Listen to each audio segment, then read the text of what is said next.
So I love looking at the car from this exact angle, and I bet you do too.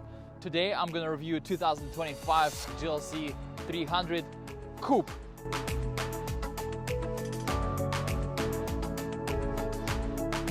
You will learn what's the difference between the regular GLC 300 and GLC 300 Coupe, what you're paying extra, and is the car big enough for you and your family. And as the bonus on this channel, you will learn your lease and finance payments.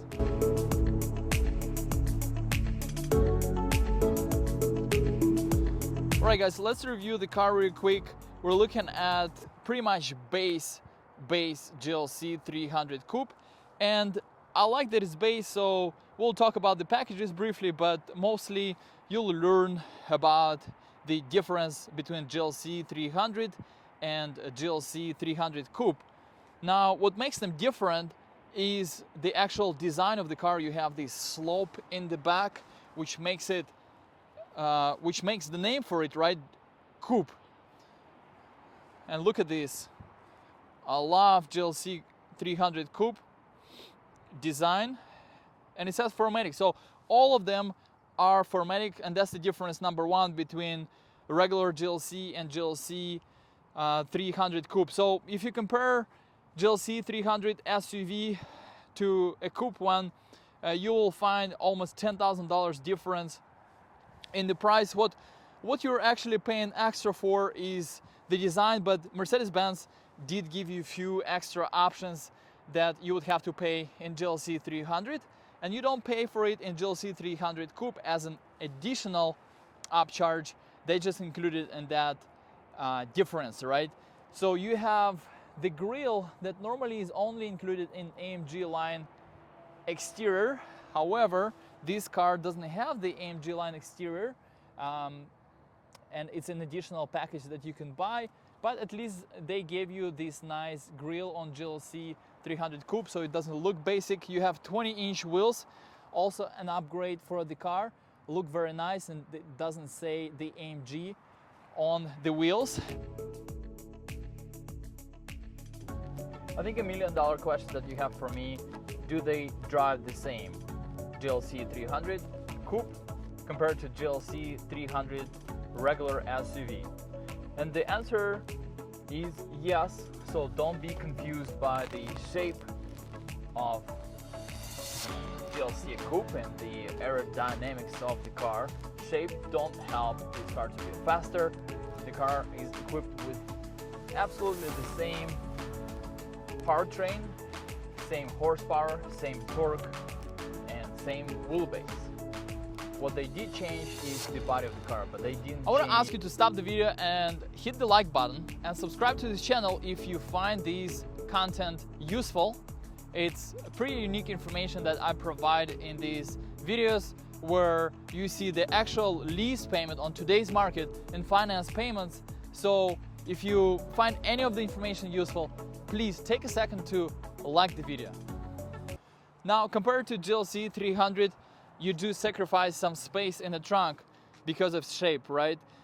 It makes sense. So if you have a family with a newborn and a stroller, it's probably not the best choice compared between the two models. Obviously, it's better than getting just a two-door coupe, but from the practical point of view, you're better off getting the regular SUV. And in the back, you also sacrifice some headroom. Okay, and this lighting with Mercedes-Benz logo are standard. Now, before we get inside, let's talk about other standard features that you get besides this AMG grille that I already mentioned, but they kind of went halfway through it, right? They just gave you the grille, but they didn't give you other elements of AMG, such as upgraded front bumper and the wheel arches. So you have the 360 view camera that is standard on all of the Coupes compared to GLC 300, which you have to pay extra in GLC 300 for exclusive package, and that costs you $2,000. So that is standard along with the transparent hood.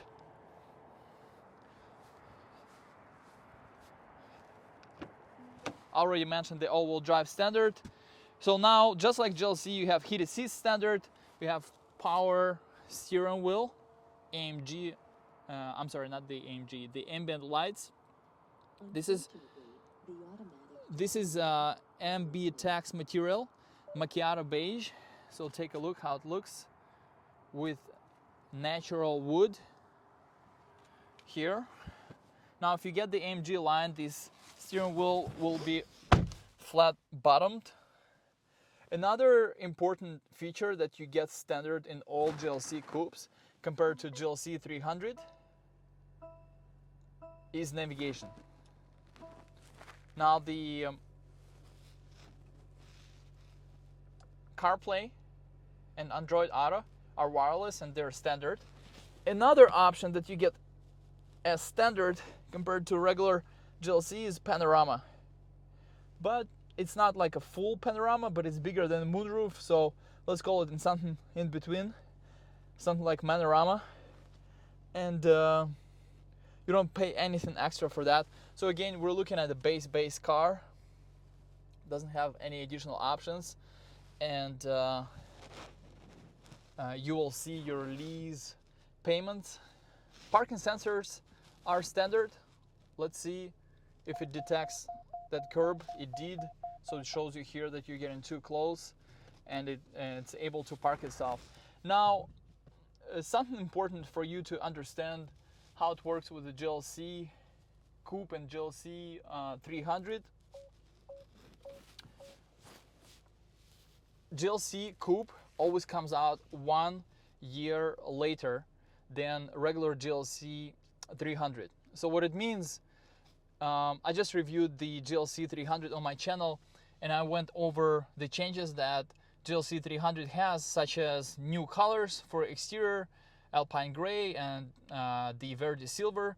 Now, those new options with a digital key and all that, new MBX third generation system that you have on regular GLC 2025, they will be available in GLC 300 Coupe in 2026.